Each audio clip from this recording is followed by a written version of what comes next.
അങ്ങനെ ഇന്ന് നോമ്പൊക്കെ തുറന്നപ്പോൾ ഞങ്ങൾക്ക് എല്ലാവർക്കും ഒരു പൂതി കേട്ടോ. ഇതിന് മുമ്പ് ഞങ്ങൾക്ക് പൂതി ഉണ്ട്, പക്ഷെ ഞങ്ങൾക്ക് കുടിക്കാൻ പോകാനുള്ള സാഹചര്യം ഉണ്ടായിരുന്നില്ല. എക്സാംസും കാര്യങ്ങളൊക്കെ ആകുമ്പോൾ പിന്നെ വെറുതെ പോയിട്ട് വെറുതെ ടൈം കളയണ്ടല്ലോ വിചാരിച്ചിട്ട് അത്തരം കാര്യങ്ങളൊക്കെ ഞങ്ങൾ സ്കിപ്പ് ചെയ്യായിരുന്നു കേട്ടോ ചെയ്തിട്ടുണ്ടായിരുന്നത്. പക്ഷെ ഇന്ന് ഞങ്ങൾ വിചാരിച്ചു എന്തായാലും എക്സാംസൊക്കെ കഴിഞ്ഞ ദിവസമാണ്, അപ്പോൾ നമുക്ക് എന്താണ് ഇങ്ങനത്തെ സ്ഥലത്തേക്കൊക്കെ പോകണമെന്നും, അതായത് ഇപ്പോൾ ഈ ബൂസ്റ്റ് കുലുക്കി സർബത്ത് ഉപ്പിലിട്ട മാങ്ങ മസാല അതൊക്കെ കിട്ടുന്ന കടകളൊക്കെ ഉണ്ടാവുമല്ലോ. അപ്പോൾ ഞങ്ങൾ അതിന് വേണ്ടിയിട്ട് ഇറങ്ങിയതാണ് ആക്ച്വലി.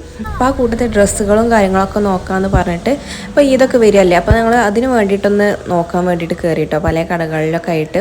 പിന്നെ പ്രത്യേകിച്ച് കാര്യമായിട്ടുള്ള ഡ്രസ്സുകളൊന്നും കിട്ടില്ല. ഇനി അങ്ങനെ തന്നെയാണല്ലോ, ഒരു 1000 ഡ്രസ്സുകൾ കണ്ടാലും ഒന്ന് പറ്റിയാൽ പറ്റി, അതങ്ങനെയാണല്ലോ അല്ലേ. അങ്ങനെ കുറേ ഡ്രസ്സുകളൊക്കെ നോക്കുന്നുണ്ട് കേട്ടോ, പക്ഷെ ഒന്നും ഇപ്പോൾ ഈ പറഞ്ഞ പോലെ തന്നെ പറ്റിയിട്ടില്ല. കുറേ ഡ്രസ്സ് കളക്ഷൻസൊക്കെ ഉണ്ട്, പക്ഷെ നമുക്ക് ചിലപ്പോൾ ഇട്ട് നോക്കുമ്പോൾ രസം ഉണ്ടാവില്ല, കളർ രസം ഉണ്ടാവില്ല, അല്ലെങ്കിൽ ഈ കളറിൽ വേറെ സൈസ് ഉണ്ടാവില്ല, അങ്ങനെയൊക്കെയാണ് വലിയ പ്രശ്നങ്ങൾ. അപ്പോൾ ഐഷുവിന് ഭയങ്കര കംപ്ലയിൻറ്റ്, ഓക്ക് പറ്റിയതൊന്നും ഇവിടെ ഇല്ല എന്ന് പറഞ്ഞു കേട്ടോ. അപ്പം ഞാനും ഇവിടെ നിൽക്കായതുകൊണ്ട് ഒരു മിറർ സെൽഫി വെറുതെ ഒന്നും ഇങ്ങനെ എടുത്തേ. പിന്നെ അവിടെ നല്ല ഡ്രസ്സുകളൊക്കെ ഉണ്ട്, പക്ഷേ ഇപ്പം എൻ്റെ അനിയത്തിക്ക് പറ്റിയ കുറേ ഡ്രസ്സുകളുണ്ടായിരുന്നു, പക്ഷേ അതൊന്നും ഉമ്മാക്കും പറ്റിയില്ല. അങ്ങനെയൊക്കെ അവിടെ തന്നെ വെച്ചങ്ങാണ്ട് ഞങ്ങൾ തിരിച്ച് വേറെ കടയിലേക്ക് പോയിട്ടോ. പിന്നെ ക്യാഷർ അടക്കുന്ന സമയത്ത് അവിടെ ചെക്കുണ്ടായിരുന്നു. ആ ചെക്കനാണെങ്കിൽ വീഡിയോയിൽ വരും എന്നൊക്കെ പറഞ്ഞപ്പോൾ ഭയങ്കര സന്തോഷം. അപ്പോൾ പിന്നെ ഓനെയും കൂടി പെടുത്താമെന്ന് വിചാരിച്ചിട്ടോ ഞങ്ങൾ. യൂട്യൂബ് ചാനലൊക്കെ ഉണ്ടില്ലേ, എന്നാൽ പിന്നെ എന്നെയും കൂടി ഇട്ടോളി, ഞാനും കൂടി വൈറലാവട്ടെ എന്ന് പറഞ്ഞുകൊണ്ട് ഓനും തന്നെ നല്ല സന്തോഷം കേട്ടോ. അപ്പോൾ ഞങ്ങൾ അതിന് ശേഷം ഞങ്ങൾ വേറൊരു ഫുഡ് വെയറിൻ്റെ ഷോപ്പിൽ കയറിയിട്ടോ.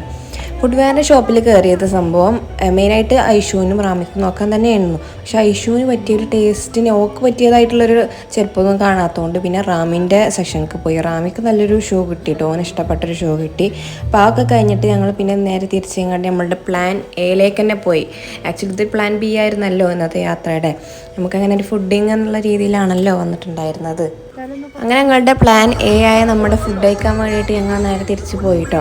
അപ്പോൾ അവിടെ നമ്മൾ നോക്കി വെച്ചിട്ടുണ്ടായിരുന്നൊരു കട ഉണ്ടായിരുന്നു. ഞങ്ങൾ വന്നപ്പോൾ അടച്ചിട്ടില്ലേ എന്നുള്ളൊരു ടെൻഷനിലേ ഞങ്ങൾ പോയത് കേട്ടോ. പക്ഷെ അത് അടച്ചിട്ടൊന്നുമില്ല, അപ്പോഴും അവിടെ തിരക്കൊക്കെ ഉണ്ടായിരുന്നു കേട്ടോ. ഞങ്ങൾ സെലക്ട് ചെയ്തിട്ടുണ്ടായിരുന്നത്, ഞങ്ങൾ ആദ്യം സെലക്ട് ചെയ്തത് മാങ്ങ എന്തെങ്കിലും മസാലകളൊക്കെ കഴിക്കാമെന്നാണ്. പക്ഷെ അത് നല്ലൊരു ഓപ്ഷനായിട്ട് തോന്നിയില്ല, കാരണം ഞങ്ങൾ പിന്നെ ഫുഡ് കഴിക്കണം ഒരു രീതിയിലായിരുന്നു പിന്നെ അവിടെ നിന്ന് മടങ്ങിയത്. അപ്പോൾ ഞങ്ങൾ ജസ്റ്റ് അതൊന്ന് ടേസ്റ്റ് ചെയ്യാന്നുള്ള രീതിയിൽ മോര് സോഡയും പിന്നെ ബൂസ്റ്റ് കുലുക്കിയാണ് കേട്ടോ വാങ്ങിയിട്ടുണ്ടായിരുന്നത്. അപ്പോൾ ഇന്നത്തെ വീഡിയോ ഇത്രേ ഉള്ളൂ കേട്ടോ. അപ്പോൾ ഓക്കെ, ബൈ, സീ യു.